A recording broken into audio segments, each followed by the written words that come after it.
The progress bar on our live stream is moving. It was just a second here. Confirm that it's up and running. The progress bar on our live stream is moving. It was just a second.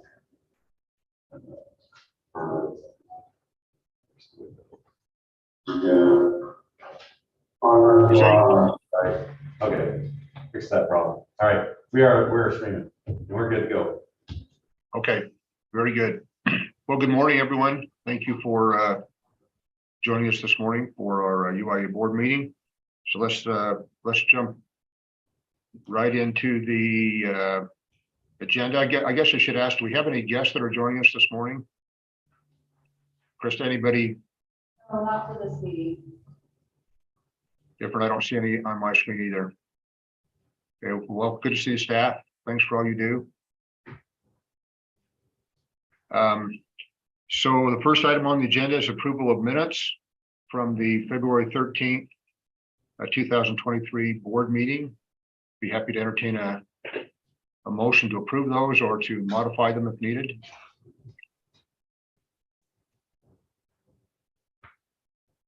This is Nicole. I'll make a motion that we approve the minutes of February 13th, 2023 as drafted. Okay, thank you, Nicole. Is there a second? I'll second it. It's Derek. Okay, thank you, Derek. There's a motion and a second. Any discussion on the motion? If not, all in favor of the motion to approve the minutes for February 13th, 2023 board meeting, say aye. Aye. Any opposed? Okay, thank you. Next item is a resolution 2301 proposing the adoption of the tentative budget for fiscal year 24 for UIA and also setting a time and place for the public hearing regarding the budget. So I believe Mr. Roberts, Jason is going to share some information on that. Sorry, I didn't see that my camera wasn't on, but yes, I'm ready to share information on that. Let me share my screen really quickly here. Okay.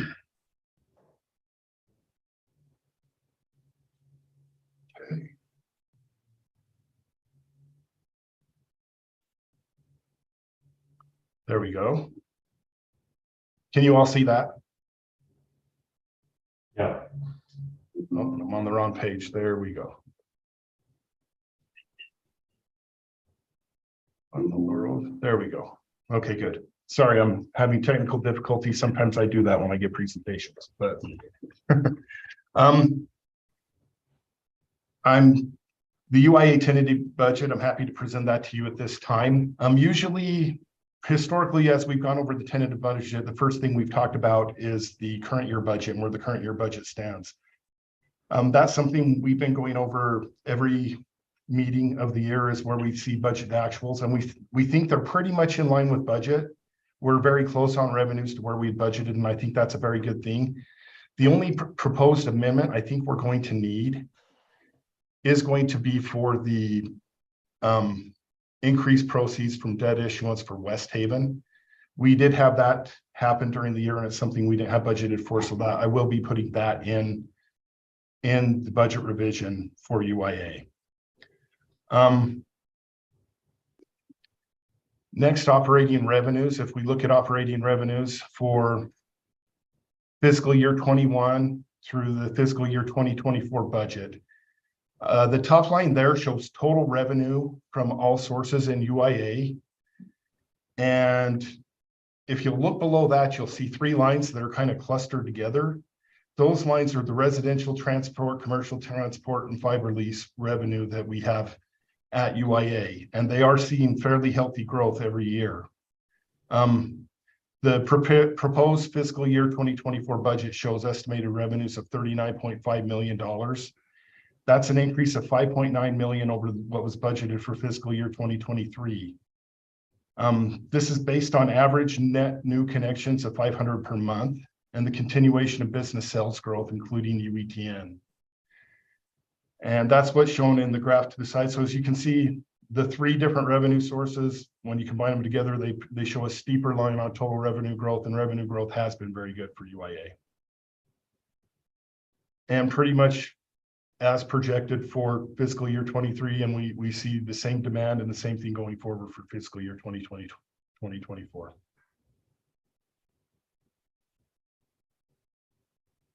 UIA operating expenses. I will say this is showing fiscal year 21 actuals through fiscal year 2024 budget. So 23 and 24 are budgeted. Part of the issue with showing actuals versus budget, I do budget on a cash basis, which is not the same as actuals basis. And so you'll notice that, for example, there are a couple lines that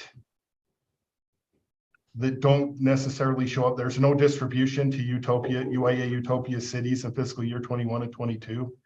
That's because that was a repayment of debt and didn't show in our books as an actual cash outlay. So that's just a difference in accounting.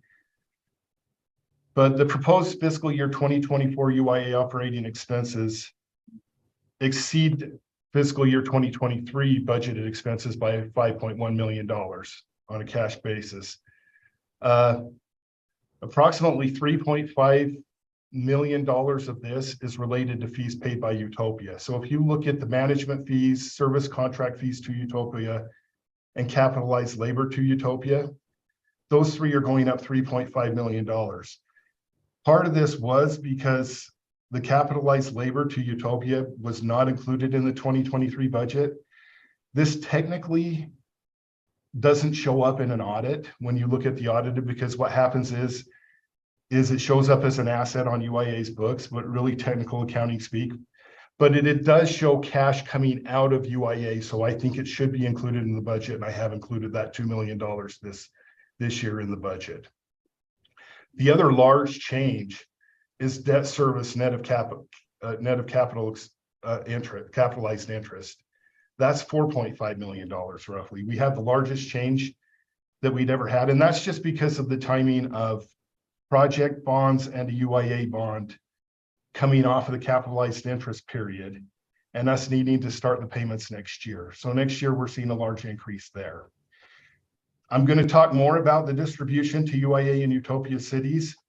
That change is not as drastic as is shown there, as there is more cash going to Utopia, and some of that can be paid from Utopia. And Utopia is getting that revenue basically off of these three lines that we see increasing: the management fees in Utopia, service contract fees, and capitalized labor.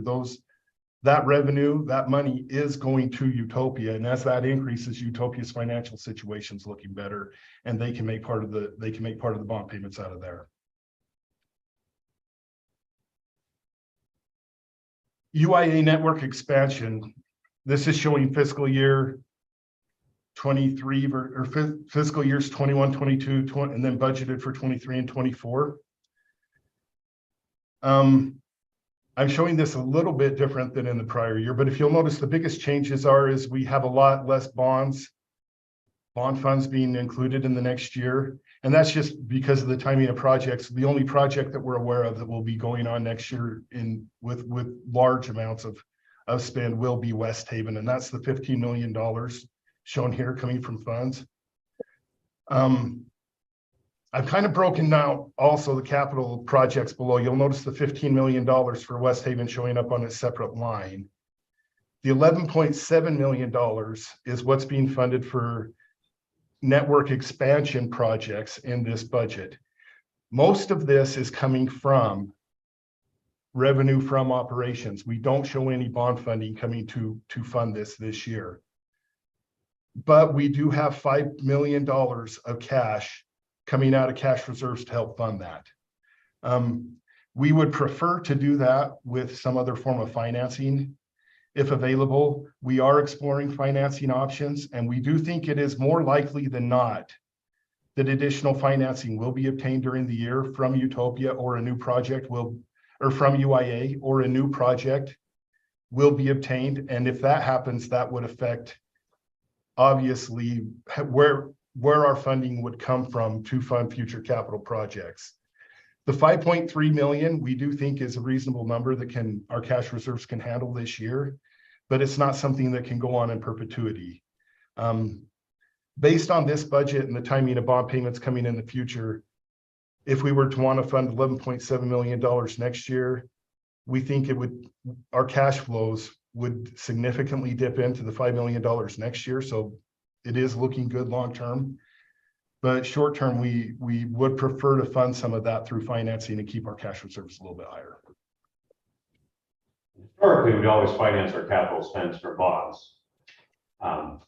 We're a little stronger now with these cash balances, but not enough. I mean, it used to be easier when we only did 100 or 200 installs a month. Now we're up to 800 or so. It's a good problem to have that we have an expense for capital spend and installations, things that create revenues. It makes sense to debt finance those types of capital things, but our budget is a budget assuming none of that. But we do expect to do that. So it's a timing issue a little bit. Yeah. We would prefer to debt finance, and that's something we are exploring right now to see how that would work for UIA. Okay, the distribution to cities. If you look at this, I've got two slides here. One that shows you the combined, what I'm going to call distribution reduction of debt service payments need to be made from cities. That's on the left side. The right side shows what would come out of Utopia and what would come out of UIA. And the proposed amount for 2024 is less than 2023. The amount shown for 2024 is basically, if we were to that's covering the 2% increase from 2017 through 2024. That's basically what the $2.2 million is shown there. And it is less than fiscal year 2023. If we obtain additional financing, which we do think is more likely than not that we will, we would propose changing that number and increasing that number. We are learning more about that this week. This month, we will be speaking to rating agencies. We hope to have more information available prior to the final budget. But that is the amount that's shown of $2.2 million there. If you look to the right side, you will see that part of that $1.4 million of that is coming out of Utopia, which is very good to me because that's where the bond is, and it makes it easier from an accounting side to look at that. The additional 800,000 roughly though would have to come from UIA. That's the presentation I have for the board, and I'll turn it back over to the board chair. Thank you, Jason. Members of the board, are there any questions that any of you have for Jason or Roger regarding the proposed budget? Alex, this is Derek. I do have a quick question. Sorry, Jason, I should know the answer to this, but like for Brigham City specifically, is the amount of contribution equal to or greater than the increase in the yearly contributions that cities are the uptick in that? You done that math? Yes, and that's actually how I did the math, is I took the 2% increase from 2017 to 2024. And that's the $2.2 million, and that's how it's allocated to cities. Okay, thanks. Would it be fair to characterize this as the worst case scenario? I mean, I'm asking that internally a little bit to Jason, but I think that's kind of how we see it, is like if for some reason we weren't able to obtain a bond or other sources of funding, this is what we're budgeting, but we are contemplating that, expect that, our revenue growth and everything is very, very positive. So we would revise the budget and increase this, the dividend back to the cities when that's financing secured. We just can't do that at this moment because we haven't closed on the bond. We have to budget assuming those things don't happen and then come in and revise the budget once those things are secured. Yeah, I would say this is what I'm comfortable with saying with our existing resources we can definitely do. And it's conservative. It makes it difficult for cities because you're trying to do your own budgets based on what this dividend looks like. But we're in a difficult position of putting it at the higher number, a $4 million thing that gets distributed out to the cities when we can't, that's dependent on our a future financing that hasn't been approved yet. So we expect it, and it's very probable, but this is the budget that we have to deal with, assuming those things aren't going to happen, but expecting that they will. So Roger, Carolyn Lundberg from Linden, you mentioned the lift here, the capital expenditure is, getting those customer acquisitions, the installations. What is the contractual obligation when someone has Utopia currently installed to pay into the service? What is the length of time that you get that capital expenditure reimbursed? So there is no commitment from the customer. They can sign up for a month and cancel. What we see is people sign up and stay with it. So that becomes where, we debt finance that is our preference. So we would finance that. It costs us anywhere from about $1,000 to $1,300 or so to install a customer to an existing network.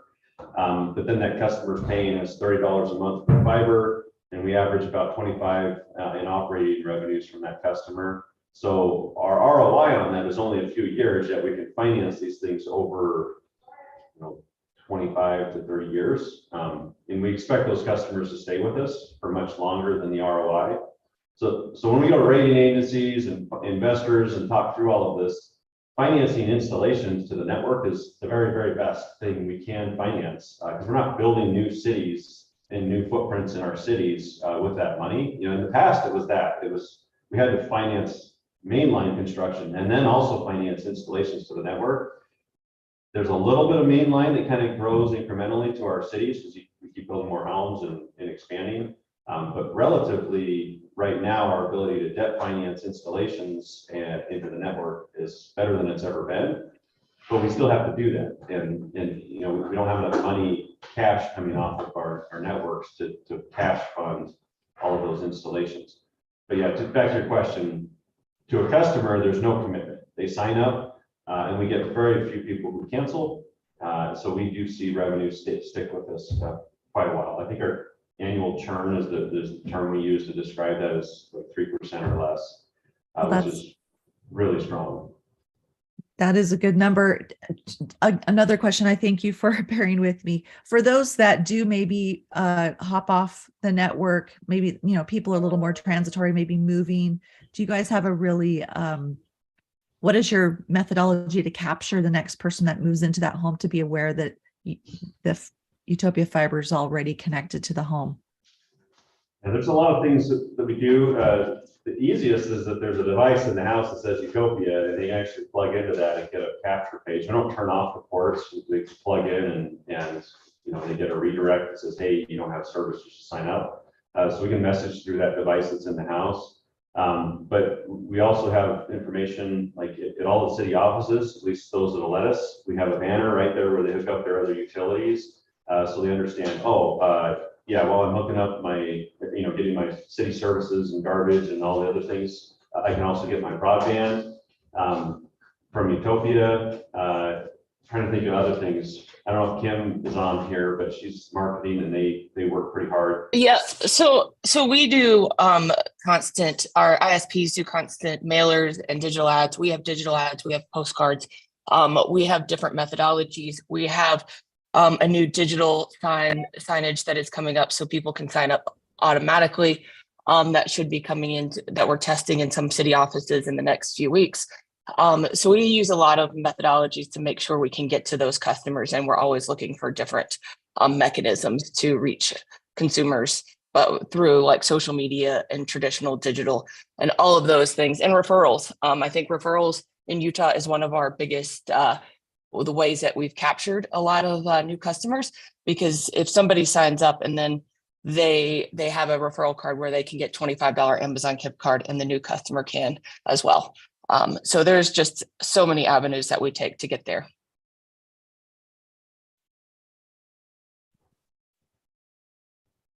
So if that line of questioning is done, I have a question. In terms of the difference between FY23 distribution and the proposed FY24 distribution, was it higher in 23 because of financing that was issued? and funded during 23, and then that a portion of that was distributed? I think if you look at it, in my opinion, part of the reason we could make it higher in 2023 was we had a great big bond payment that we had covered with revenues in 2023 that wasn't going to come on until 2024 because we built out faster than the capitalized interest period. If that makes sense to you, Brent, we had that $3.5 million increase in the fee, and that was a significant hit on what we were able to do from that. In addition, we had a lot more city projects that were ramping up and right in the middle, helping the revenue come on because of that. And now we've started the ramp up for some of those cities, and it's going, the additional ramp up is going to be coming out of our funding. I guess what's difficult is the optics, and ultimately explaining the optics back to, you know, all of the elected officials at our respective cities. It's tough to say on the one hand, things are more successful, things are growing, revenue is increasing, but the distribution is not, because we're waiting for more financing. It's an optics issue. So I guess I'm all ears on how to better explain that. Because basically what I'm hearing, Jason, is bear with us, be patient with us. And once we get the new bonding figured out in order to accommodate new growth, then we're going to be able to distribute more. Okay. It's just a tough appearance issue. And I agree with Brent. Brent, I think you said it more eloquently than I would have. But Jason, if we included FY22 numbers on here, now just again speaking on Centerville's behalf, we've only seen a very small increase from 22 to 23, when other cities saw a pretty significant increase. And I'm not picking on you, Brent, but Orem saw a 33% increase in the distribution or so, and from 22 to 23, when Centerville saw 2 or 3% increase. And so anyway, just seeing that numbers, and then we're dropping to half and the other, anyway, Yeah, it's just kind of tough to see those transitions. And to Brent's point, how do I explain this to council when we're saying everything's going well? Kind of contrary to the internal conversations we've been having, it's going to be a tough sell. And this is going to require fund balance to balance my budget to make this happen. And it's not going to go well. yeah. I mean, I can tell you, I do know why 22 was higher for some cities. And it had to do with the repayment of the OPEX and the timing of that based off who paid when. But Centerville did get a little bit higher there, but I think that's really not the issue. The issue is the optics of the decreased payment, and I can see your difficulty. So, Brandon, this is Alex. Thanks for your comments. I guess my perspective would be a little bit different. I think that the reality of the story is that UIA is in great financial condition, but it is a timing issue. And it's a matter of, we have the resources. This is just a choice about how we allocate those resources and what becomes the priority. So as Jason and Roger both said, about $4 million worth of debt issuance costs that were previously being covered by capitalized interest have fallen off. And so those have to be picked up by the general revenues of UIA, right? Because the debt financing is no longer funding that. So we have to make a decision about how we're going to fund that debt obligation, as well as keep the operation moving forward. And so we have $5 million, roughly, I think was the number, that can be used either to, or I guess it's less than that, it's 2 million, that can be used to continue to drive up in the short run the distribution to the cities, which is a goal that we've all had. Or we can use that same money to continue to drive revenue by paying for connections. And so the historically, for those that have been around for a long time, that has always been the dilemma, because both of those are extremely important priorities. In my experience, traditionally, when there's a conflict between those two things, the organization has historically focused on continuing to drive the revenue. And as Roger mentioned, when in the past, when we've had these issues and we haven't had the issues because we were bringing on 100 or 200 or 300 new subscribers a month, we were able to do both. We could have it both ways. We could put more money into the dividend, the distribution, and also continue to fund the ongoing connections. But now, thankfully, that number has exploded. And like Roger said, we're looking at 800 connections a month, 500 to 800 connections a month. And so we have to have the funds to continue to drive that engine. In the long run, driving that revenue will benefit all of the cities. But in this particular case, with the debt coming off capitalized interest, and we have some cash reserves, do we spend those to fund those 800 connections and drive more revenue, or do we take it and give it to the cities?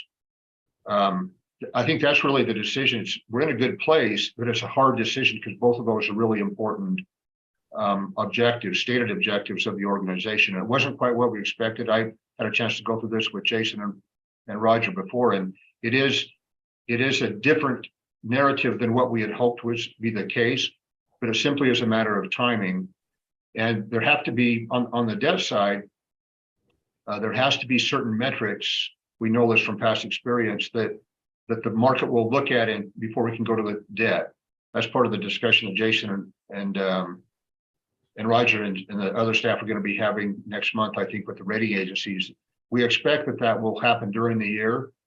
If that does happen during the year and that debt is able to be issued, then I think it allows money out of the debt issuance to be used for the connections and would free up some of this money that we're talking about, the fund balance that is allowable. And in that case, I would think, I'm just one person, but I would think that the move would be then to readjust the budget and make the distribution as it was originally hoped, if that makes sense. So really it's a timing issue, but I think it's just a matter of priority. We have the money. Where do we spend it best for the organization? I don't know if that helps. Alex, that actually helps a ton. I think that's a great explanation.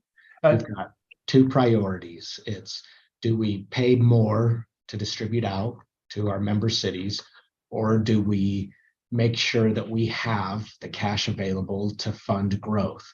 And then, so we're saying we're going to have the cash available to fund growth.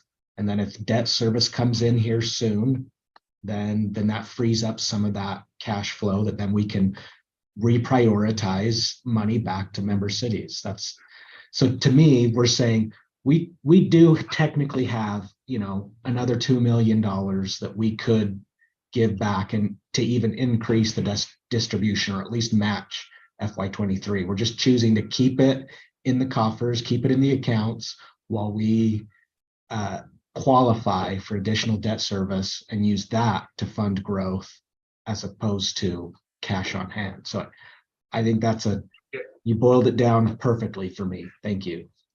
I apologize if I was just not on earlier and didn't catch that as I was a little bit late. No, you said it much more succinctly and clearly than I did. But yeah, you framed it extremely well, Bryn. That is the issue. But Utopia is UIA is in great shape financially. It's just a matter where we spend the money, the timing. But Brent, I think you had a question as well. Yeah, so I just agree. I agree with what you're saying, Alex, in terms of really we're reinvesting into the infrastructure for the future, and then there might be a little bit of a hurdle now in the short term. I'm just anticipating some concerns in the short term, like what is this doing to the city short term with inflation costs, things that are happening. We're trying to balance our budget. We talked about the refunding of the bonds and the opportunities we had there. And I'm not disagreeing necessarily with the reinvestment into UIA to expand the network. It's just going to be a challenge. And I think, Brandon, you did say it great. And I'm just going to play your clip in council meeting from YouTube and just say, here's what Brent said, and that's what we're doing. So, I think it was great. So thank you. But it's just going to be a little bit of a challenge, but I appreciate the conversation. And I will say, last year we did accelerate what we had because we did, and maybe looking back, we should have paid less last year and kept the expectation low. But I think we were trying to help the cities out as quickly as we could. It's free to use all you want, Brent. sorry, our goal is to get it to that number and higher and continue to grow that every year. But again, it's just this year and this budget that we've got to make work without an approved bond.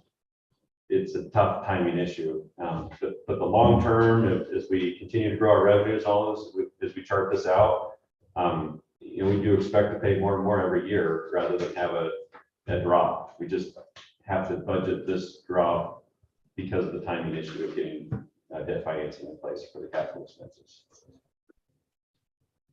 I mean, Roger, I think you shouldn't de-emphasize that UIA has the money, technically has the money to do a similar distribution. You're just choosing to keep it in the account for the next couple of months to make sure that there's no concerns that come up during additional financing for future growth. And I think that's fair. Yeah, that's exactly correct. Again, the commitment is, at least for myself, and I'm sure the staff as well, is that debt issuance comes in, which we anticipate that it will, then this issue will be readdressed. But we think that's the wisest course, given where we're at.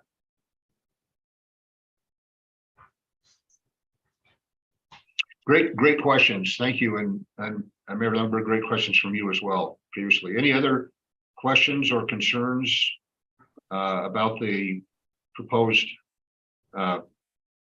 tentative budget?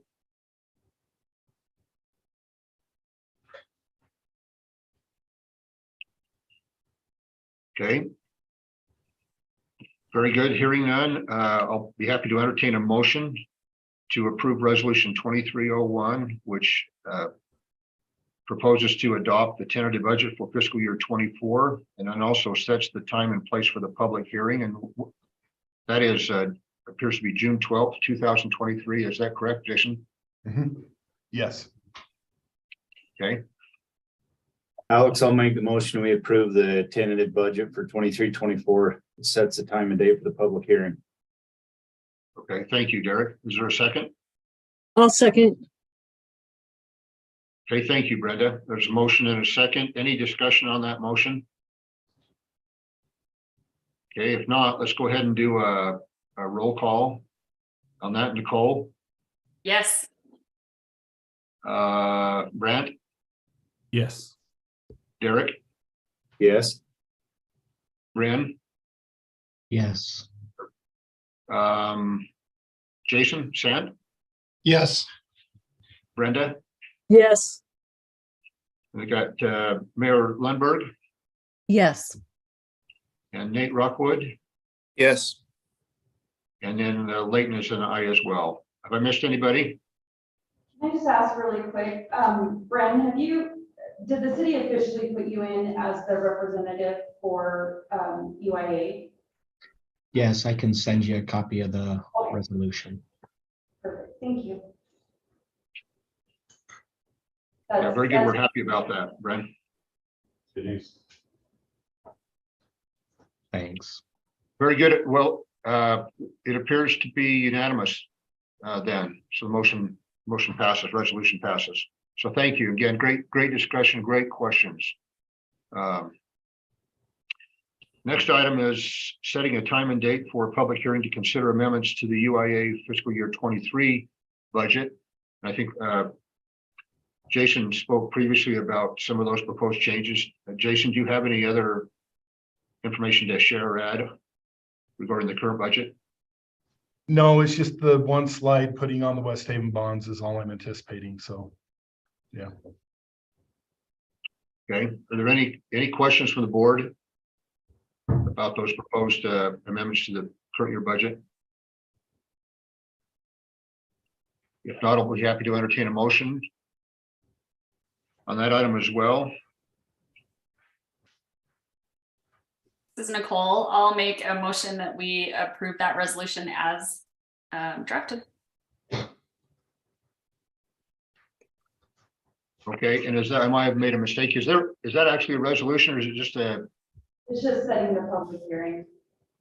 Okay, just setting a public hearing. So Sorry. I apologize, Nicole, I led us astray there. So will you amend your motion just to approve the date and time of the public hearing?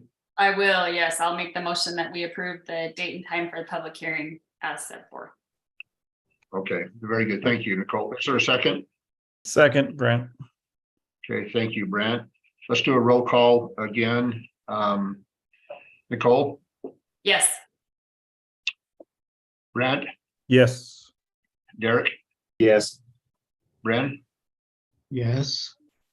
Jason Sant, Yes. Brenda, yes, Nate, Yes. Mayor Lundberg, Yes. and Leighton is an aye as well. So again, thank you. That passes unanimously. The next item, item 5 on the agenda, is a financial update from Mr. Roberts. Jason? Thanks, Alex. I'll share my screen again. This should be a little bit quicker. If you look, I have the financial update on the screen. This is based on February 28th numbers and what we had in the system as of February 28th. Really not a lot of change since what we looked at for December in our last board meeting. As we look at these numbers, I want to say that the projected numbers shown here are just a straight formula saying, you know, we're through 8 months of the year. The average we've been getting per month, I take that for 12 months and say that's what the projected is for year end. This isn't really realistic when you look at revenues at UIA because every month's revenues are higher than the months before because of the sales we have and the growth we have going on. So these numbers that are showing that we're going to be a little bit low on transport revenue, so 6% low on transport revenue for residential transport. I'm projecting we're going to be very, very close to on budget when we get to the end of the year. Business sales, which are already projecting being more 40,000 more than budget, this will come in significantly above that 40,000. That's already a given. We're going to come in a few 100,000 high on that. When we look at it overall, I'm still feeling good that our revenues are going to come in at budget is pretty much where I'm projecting. They're going to come hopefully a little bit higher, but I'm projecting they will come in at budget. And expenses, when we look at expenses, we do show that a couple of these items are under budget and a couple of these items are going to be over budget. I'm still projecting that they will be very close to on budget at the end of the year based on the control that we do have over the expenses. Any questions on the projections?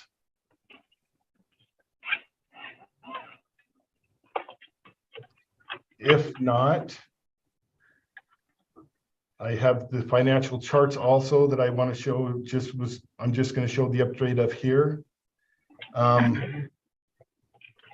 Here's just total revenue for Utopia and UIA. I do notice there is a little bit of a blip in here for January to February. That's because we had some write-offs of a large construction amount that was owed to Utopia. Somebody broke one of our lines. We were trying to collect from them. Still good chance we get some of that money back, but we had to send them to collections, and it's our policy that when they go to collections, we do write them off. So that's the blip you see there, but you will see, we're planning on this number coming back up for March. And if you look at January revenues, we were still seeing a very, very good increase, and we expect that to continue. And here's the same thing, just showing our total bond obligations, which we're not paying on the last couple of bonds that you see here yet. But our revenue is well in excess of what we're going to need to pay off those bonds. So that's all I have for the financial update. Okay, thank you, Jason. Are there any questions of Mr. Roberts by the board?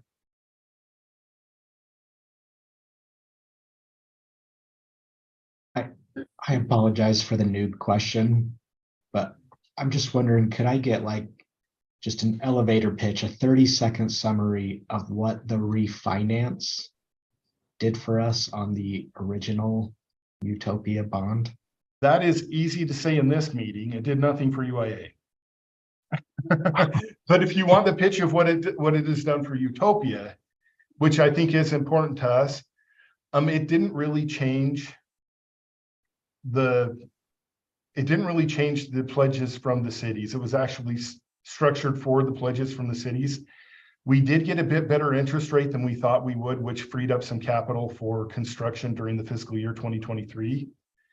And the biggest deal, it's got rid of some derivative problems we've had, but there is a certain period of time that we can't refinance that bond. But if interest rates go down between now and the time when we get past the period when you can't refinance, we will be able to refinance, and it opens up a significant possibility that we could see savings in the future. Okay, so basically gave us more flexibility. That's the biggest deal, is it has given us future flexibility that we wished. If we would have had that flexibility the last 5 years, you would have seen significant savings in Utopia. And now we have that flexibility after, I can't remember if it's a 5 or an 8 year period, something like that.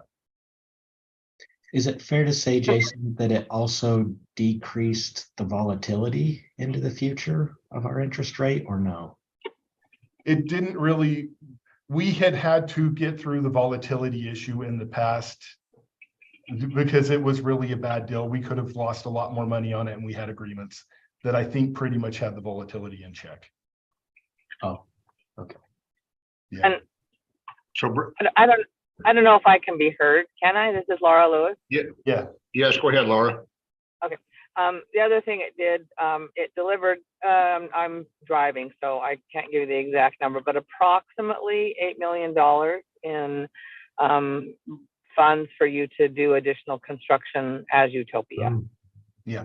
And that was that's the funding that we have seen for this year's construction at Utopia, is the $8 million that brought in. So those are the savings we got from the interest rates being lower than we thought they would be on such a large bond.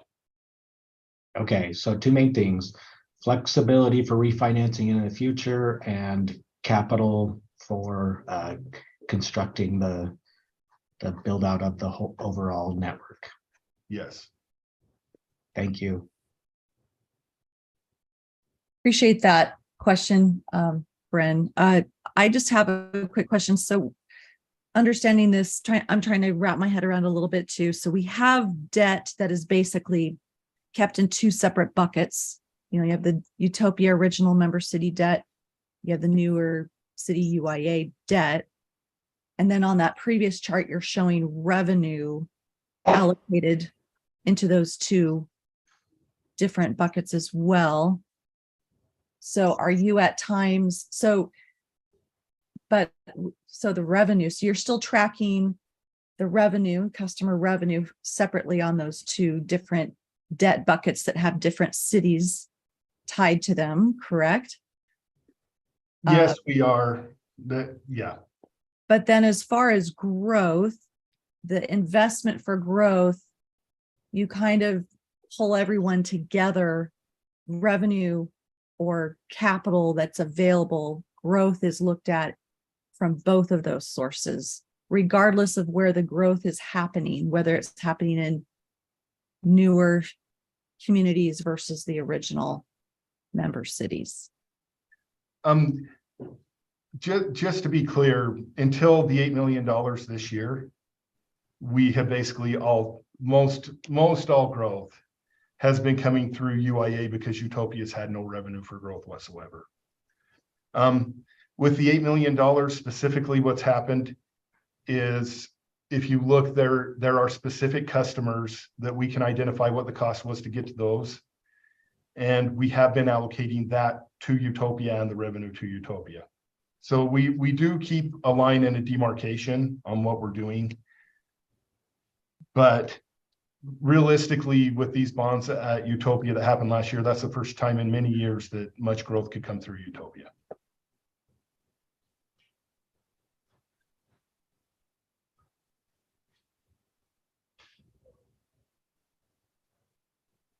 Did that help, Mayor? Yes, thank you. Okay, yeah, part of it's transparency. We want to be able to show that the revenue stream both at Utopia and UIA are increasing, but as Jason said, historically, the UIA has been financing the expansion of the network, but it's good to see the continued growth and the strength of the revenue stream on the Utopia side. Yeah, and I may want to add that in the future, kind of how I see it playing out is still the construction is funded through UIA, which then pays Utopia.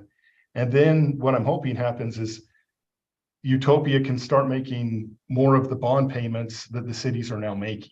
That's kind of how I see it in my head, has been kind of the long-term plan. And this year's the first year we've seen Utopia with enough cash to even start making any of those payments. So that should increase in the future.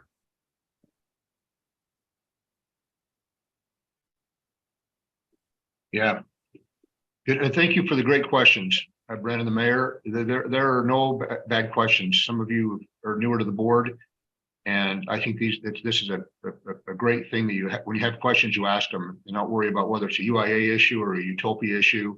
The fact is you're important leaders in your communities, and so we'll provide the information to you because you can help drive an understanding in your communities, you know, about what's going on, not just to your elected officials, but also to the residents. So never hesitate. And if there needs to be individual meetings, you'd like the staff to meet with you or board people to meet with you individually and walk through some of these things that maybe we take for granted a little bit because we've been around, don't hesitate to do that. We're very much want to help everybody feel comfortable and up to speed and be very transparent about where the organizations are at. And it's such a good positive story that we need to share it. So again, thank you for asking. If you don't ask, we don't know you have that question. So, and concerns as well, if you have any of those or see better ways of doing things or improvements. So any other questions, Jason, regarding? Okay. Yeah, thank you, Bren. Any other questions regarding financial status? Okay, then we're going to the next item, which is a network update on the UIA side by Roger. All right. Share my screen. So I'll send out the more detailed report later, but just to give you a summary, kind of where we're at with some of the projects that we're building. As you see on here, we've had very rapid growth of customers. As you know, we finish a network build, we get a really big early ramp of customers, and then it flattens out a little bit. Despite some flattening, we really are not seeing a stoppage anywhere. A decrease for sure we don't see, but we continue to add customers in all of our networks. In the city-specific breakouts, you guys can pull up your individual cities and see how you're doing, but we continue to add subscribers. Occasionally, you'll see a take rate dip, but that's not a decrease of customers. That's just that we had a new development go in or some growth of the denominator in the math for take rate. But subscribers keep going up, demand's up, and we always get that question of, are we at risk of being replaced by small cell service or satellite or cable upgrades, things like that? And no, we are ahead of the game. We're offering 10 gig services across all of the cities, and so we're speed-wise and capability-wise, we're beyond anything anyone else provides. So we're staying ahead of the curve on the technology, and customers keep picking our service. It's still striking the right balance of price and speed and reputation, reliability, all of that. With that, you can see these different networks growing in subscriber base.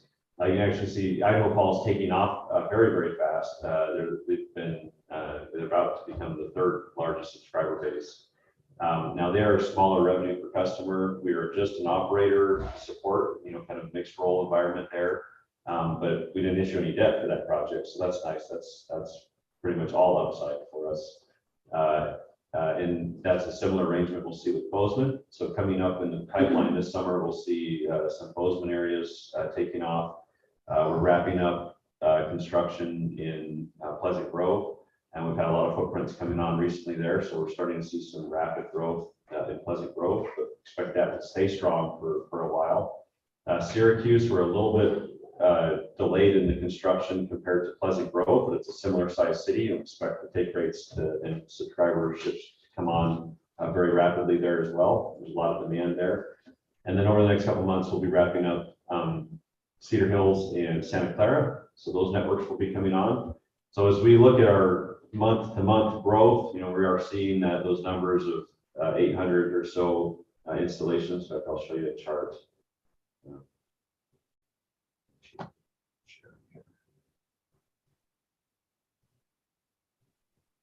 So it's not a competition, but was the second highest subscriber total Orem and the first Layton? Is that what I was seeing?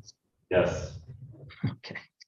So Orem does have more potential customers. It's a larger population, so it's going to get close there between Orem and Layton. So I can make it a competition with Alex. Is that what I'm hearing? Right. Okay. Absolutely. We like that type of competition. So on this chart, this is just total subscribers on the system. So you see that, month over month this last year, that's 800 net growth. We talked about the cost of installations. We have to pay for more than that because we'll lose some here and there. So we're probably doing, 850 installs if we're netting an 800 increase. That's fantastic. Obviously that is what helps us on the revenues. To be able to pay both debt expense, but also have that upside to be able to pay bigger dividends back to the city. Again, this budget is just a timing issue where we're struggling with that. But as we step back and just kind of look at, you saw the revenue charts that Jason presented, the revenues are strong, the customers are strong. And the question is that going to continue? And it's like, yes, we're still enormous amounts of customers that we need to go get in our existing cities.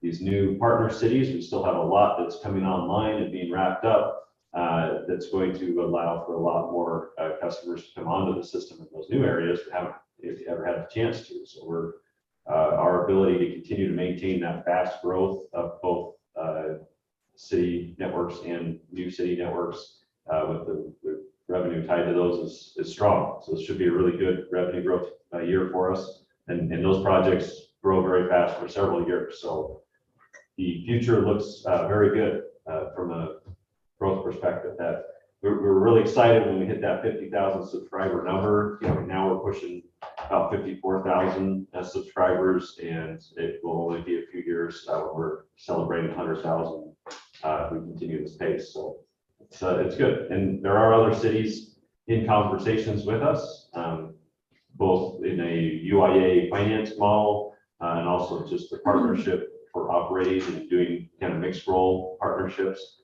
But there's a lot in the queue, I guess. We're keeping busy. Any questions on those?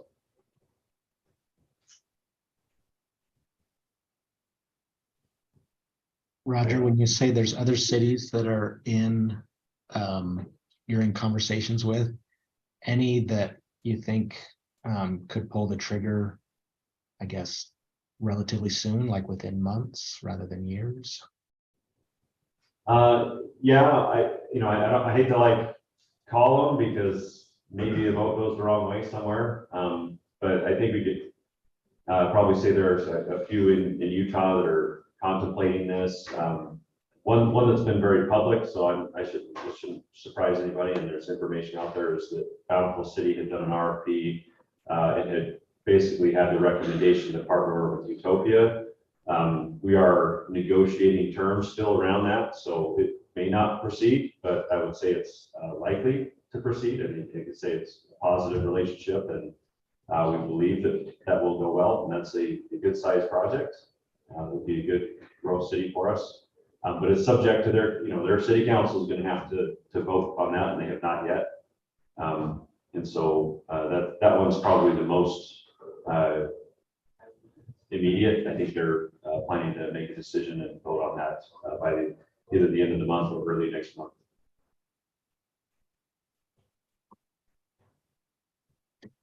May I ask, what about any cities in Washington County that are potentially imminent?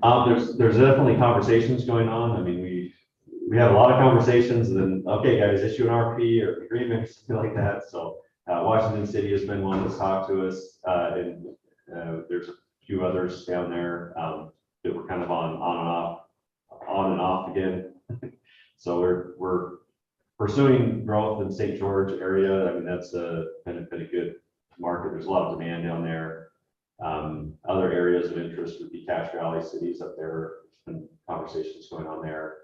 But it's, a lot of conversations happen, and then a few cities kind of come out the other end with a vote to backstop or partner, and it can take a while to get to the finish line on those. And then sometimes we get surprised and cities say, yep, let's do it, and it's done in a month. I don't know where we stand with those. Again, they kind of get hot and cold. But there's definitely a few that I would expect. I wouldn't be surprised if we're looking at this budget year. I would expect to probably have 2 or 3 city partnerships in that timeframe to come into for approval. There's no shortage of demand, I'll tell you that. There's a lot of cities looking at this. But obviously the ask is pretty high, right? It's like, well, you guys got to either bond yourselves and finance it, or you need to do a backstop to a bond.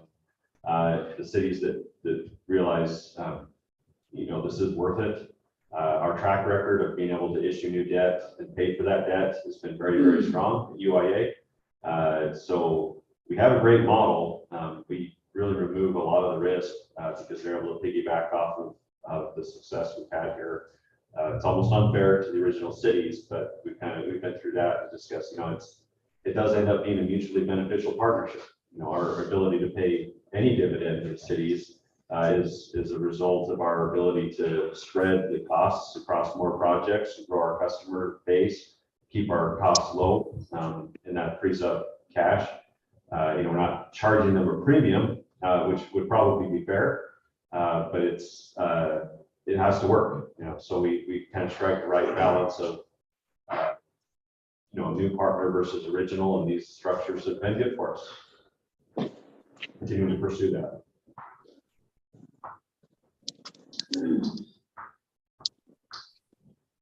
Any other questions for me on the network? Roger, just a quick question. This is a good discussion to you and Kim, but do you see what segments of the market do you see going forward that we have an opportunity to be involved in more fully? That's not a very good way of saying that, but I think you touched on the UIA and the schools and things. What about that? Institutions, the fiber lease revenue I saw was an earlier chart that Jason showed was pretty significant. What are opportunities there? Maybe just some of those, not traditional residential or commercial, but some of those niche areas. What opportunities do you see there? Yeah, just in our budget, we're doing really well on business, and business is everything that's not single family homes, basically. And so we even consider apartment complexes as a non-residential service. We've had a lot of success in connecting apartment complexes, businesses, a lot of the stuff outside of the member cities. So Ogden for example, is an area that we've gotten a lot of business revenue from, even though we don't have a fiber to the home partnership with the city. We just had a lot of demand up there, and Weber County was a help in that, in the sense that the county itself purchased services to all of the county facilities from Utopia. So we ended up getting a lot of route built with their revenue to help justify that. And that opened up a lot of doors for all the businesses and things around that. So we do a lot of that kind of incremental extensions into new territory. There's been a lot of governmental contracts come in from entities like counties. The state of Utah now uses us regularly for their facilities. We have the schools. We did get a big award from the schools. So UETN does the contracting or the RFPs in behalf of the schools. And so while technically we weren't the #1 award, like you just look at the quantity, we were #2 behind CenturyLink. But most of those were renewals with CenturyLink. And so if you're looking at who is getting the new stuff, we were actually #1. So if you're looking at which providers are winning the most as the new needs are coming up, as opposed to just renewal contracts, Utopia is #1 in meeting the needs of schools when those opportunities are truly open. So we're really excited for the revenue, but we're also excited that we're providing a really good option for our schools. It's hitting the right balance, and those are largely federally funded. So it's not costing the cities or the schools that much. There's an E-rate program that we participate in where they get a subsidy on that. So we don't mind that cash, but they've been very happy with us, and we're we're excited for all those growth opportunities. Trying to think of any others that are out there, but governmental schools and just kind of random miscellaneous businesses out there have been really good for us. Oh, and then one other thing, you said non-residential, but in the residential space, there is a great opportunity for us to do better with low-income households. So we do have, we've worked directly, but then also kind of worked with our providers to be eligible for the ACP program, which is a $30 or $35. Tim, remember? Just spacing on it. It's a subsidy that's available to low-income households. It's $30 right now, Roger, and it's it's out there. It is a huge point that the federal government is pushing to make sure we are connecting low-income houses, and it is a huge opportunity for Utopia and the growth strategy to get into more of those areas with a deeper penetration rate. So historically, we've done really well with higher income households and not as well. We've done okay with low income households, but having that subsidy available, if you ever get that question out there is, do we have anything available to low income households to make it more affordable? And yes, we do. There's a $30 a month subsidy that in several of our providers, it was like, well, do we become the one that gets the subsidy, or do the providers become the one that gets the subsidy? It was cleaner with the entity that bills the retail service to be the one that applies for and does the subsidy. So we have a few of our providers who have gone through that to be eligible. So that opens up a lot of opportunity. That's a part of the residential base that we have not done well with on take rates that becomes a big help for. So Roger, if I may, I think there's segments of Orem that would be super interested in that. Is there a way for us to, I guess, share what those areas are in Orem, or to help get the word out? Or do you? Brent, I can work with you and send you some information. Yeah, I can send you some information. I would caution, it is becoming a little bit of that there is money for it, but it is dependent on if the federal government reallocates more money for it. So it looks like there is enough money to last through the next year or so. So it is going to be an interesting situation to see how it all plays out long term. But I could definitely send you some information, Bryn. I'd appreciate it. But also duly noted that it may not last. I think it's expected to, but it's kind of the way the federal government does. They allocate money and then if you go reallocate again someday in the future, they don't approve perpetual programs, at least in this case. And that's all I have. Any other questions?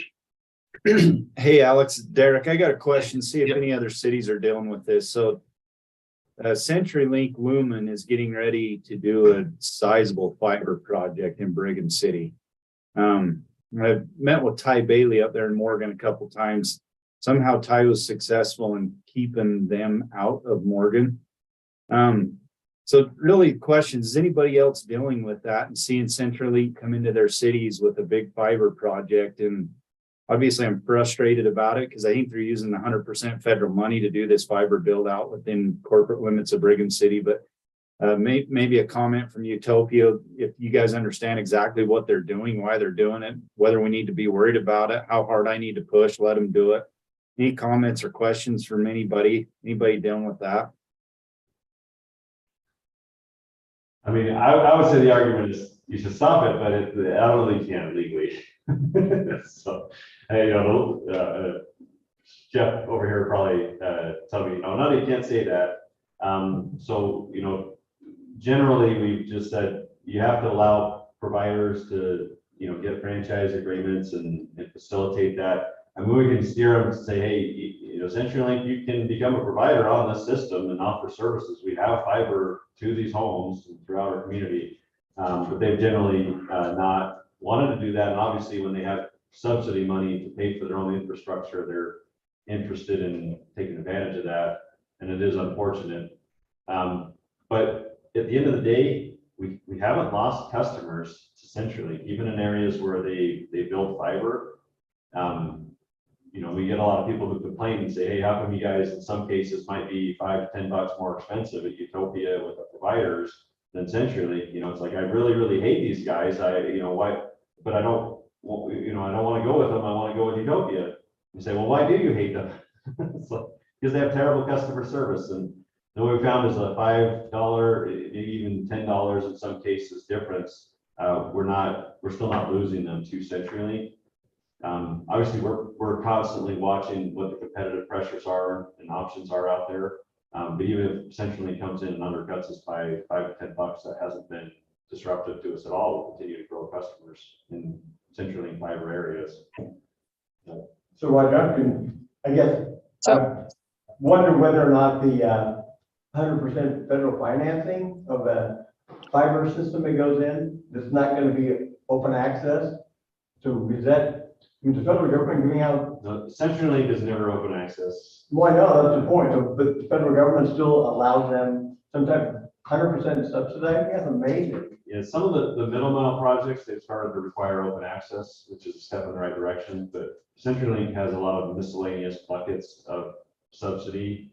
And so it's hard to know which bucket they're using. I mean, the BEAD program that's coming down the pipe would make our cities ineligible for that funding because they're already served with fiber. But CenturyLink has so many different subsidies coming from different programs that I don't know what program they'd be using to fund a build in Brigham City. To just be another example of wasted federal money, unfortunately, but I don't know how to prevent it. But I think we also see every time we put fiber in somewhere like in Santa Clara, whoever the private providers are, immediately come in and promise they're going to put in a fiber system. And frankly, it ends up being cherry picking the subdivisions and whatnot. But they get awfully interested as soon as Utopia starts to end our contract to put fiber in. The leading competitor always seems to come in and promise they're going to do it too, but we usually see they don't. Yeah, several providers have promised to do citywide fiber in Morgan, and none of them did. But it's something to keep an eye on. As you guys do see those providers come in, I mean, we obviously want to be aware of it, so please let us know because we want to watch things carefully. But as far as can you prevent it? Not to my knowledge. I don't believe there's any way to stop it. But Roger, and I think, and I can't speak to this because I haven't seen it, but I doubt it's federal money and if it's an overbuild that is being used to fund this because of some of the regulations on some of the funding that's coming down. But Thanks. I'm not positive without knowing it. Yeah, Kim, this is Laura. I'd be really curious about understanding that because that was when it was first stated, I'm like, oh my gosh, there's no way from what I know of the federal programs that that Brigham City would qualify for that because they're so well served. So it's a big question in my head. I dove into that upside and down. I've actually had our state legislatures looking at it for me as well at our state level. And it absolutely is federal infrastructure money that is building that out in our city. Sounds like I might be one of the only cities dealing with this. Is anybody else seeing that?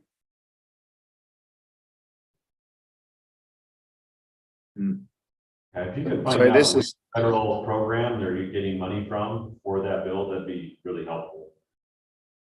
Or if you just know who to talk to, I'm happy to reach out and try to dig in.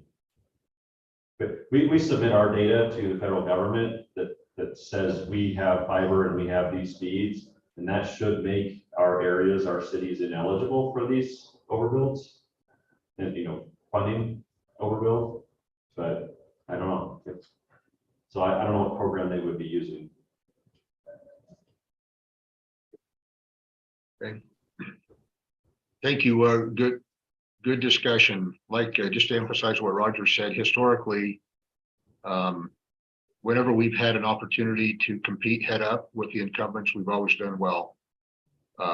Even if not on the price originally, once people see the robustness of the network and the quality of it in terms of downtime, it's, most people end up coming to Utopia. So, but anyway, thanks for that feedback, Derek. And any other questions regarding the network update?